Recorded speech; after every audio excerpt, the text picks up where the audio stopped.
रणजितसिंह निंबाळकर साहेब यांनी आमच्या गावाला जवळजवळ 1.5 कोटी रुपयाचा निधी आतापर्यंत उपलब्ध करून दिलेला आहे।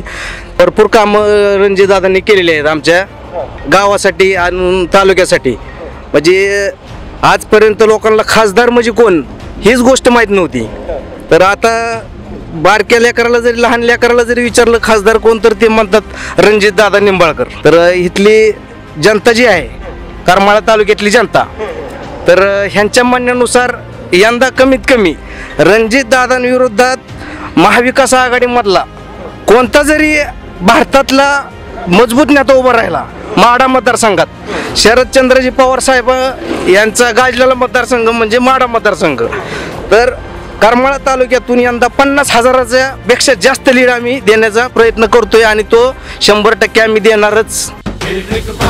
माढ्यामधून कमळाचं बटन दाबा आणि मोदींना विजयी करा।